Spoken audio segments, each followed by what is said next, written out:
Hello guys, my name is Anna and I'm from Ukraine and I vlog daily since the start of this awful war with Russia. In my videos, I try to update you on important real-life situations in my country and also to share with you topics that we Ukrainians discuss everywhere. If you're new to the channel, go check my videos, and if you like them, please subscribe, because the world needs to know more about Ukraine. Today we still had snow, but it is sunny, so please forgive me if I am going to play a little bit with the sun, and I'm going to speak more about Russia, NATO. But first of all, let me congratulate our beautiful ally Finland with becoming a member of NATO. This is an important step, and I hope that one day you all will congratulate us Ukrainians as a part of a NATO family. Though I understand it will take us really long. But I wanted to begin with a joke that many of you shared with me. I know it's a popular joke, not something new, but it is worth repeating, especially in the context of recent events. And that is, Russia has lost like 200,000 soldiers in its war with NATO. And what about NATO? Well, NATO didn't show up yet. Or should I say, haven't shown up yet? Anyway, this is approximately what is happening right now. Russia uses NATO as an enemy. It often describes this war not as a war with Ukraine, but as a war with NATO. It uses this argument both internally, explaining the people of Russia that they were in great danger because NATO biolaboratories, NATO troops were all around the border with Russia from the Ukrainian side. And they use it outside, especially when talking to countries who used to be Russia allies or who are not very much West and democracy oriented. They explain, no, we do not attack our brotherly nation, we simply fight with NATO and the United States, or whatever you want to call it. They also use this in their conversations, in their addresses to Ukrainian people, that all of us are fooled by NATO and they don't want to kill us, they are just cleaning NATO bases in Ukraine. We all understand, and like every Ukrainian knows, there were no NATO bases close to Ukraine. Not enough NATO presence in the region, I think. We were really far away from entering NATO. In 2008, we had more chances. We did not receive a possibility to do that. And I think this is a huge problem, that one of the reasons why we are at this war right now. But of course, the reason to attack Ukraine, the reason to fight, destroy our infrastructure, erase our cultural identity, deny our language, deny our history, is not because of NATO. It's because Russia wants Ukraine to be Russia. Russian empire is impossible without Ukraine. That is the only reason. No other explanation exists for that.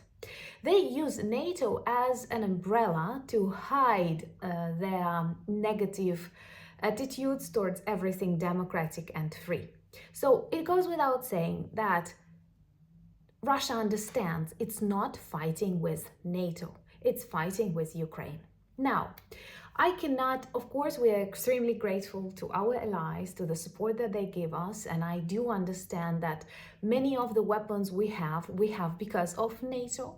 But first, only after, not just after the full start of the full-scale war with Russia, but after we have demonstrated success in this full-scale war with Russia.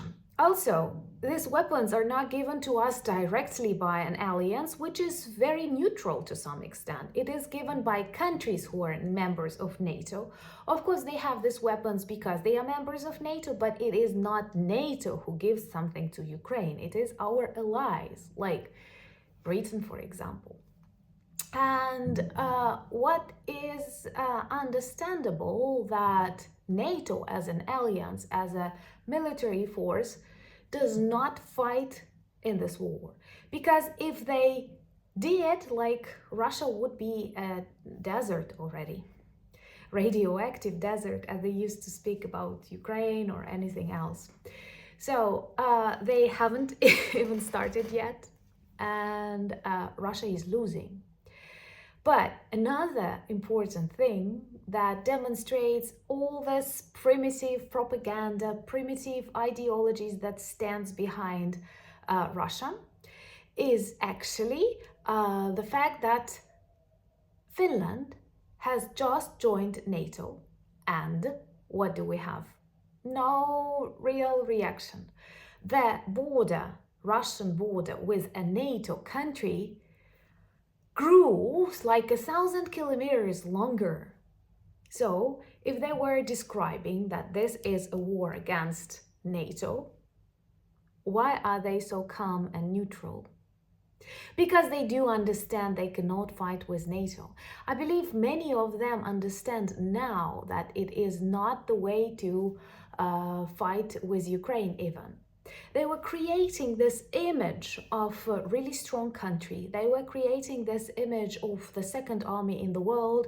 And now we see this is the second army in Ukraine after the Ukrainian armed forces. We are really small in comparison with them.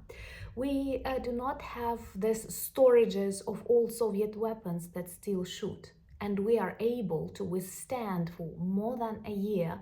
And I'm sure that we will win this war. Of course, with the support of our allies, but not because we have NATO bases on our territory. We don't. But I hope one day we will. I am an extremely pro-NATO person, and I think that standards of NATO, information, weapons, technology is important. Also, I am an extremely pro-Ukrainian person who believes that Ukraine will bring a lot of useful knowledge, expertise, and good people to NATO. So don't be afraid to invite us. Don't be afraid to say that we are cool and we can be useful, because the experience we get daily is incomparable to the theory that many NATO countries learn. And together we can be stronger, and together we have to stand against Russia, because sooner or later, after Putin falls, even after he's hanged, they will invent something new. They will create another dictator and another problems to the world. So we have to be strong, we have to train, we have to shoot, but only in return. Because of course we were, and I hope one day we will return to peace and normality. I'm very grateful for the coffees that you buy. They really, honestly, I drink a lot of coffee these days because it's really cold and I have a lot of work to do. So thank you so much. But of course I spend this money on the development of our projects, and I'm reminding you that this Saturday on the 8th of April we are going to have a stream. You wanted me to invite Sasha, our videographer and video manager, so he will be present on a stream, and we plan to have it at 8 p.m. Kyiv time this Saturday. You are all invited. Thank you so much for becoming my patrons. Thank you for supporting Ukraine. Slava Ukraini! And congratulations, Finland!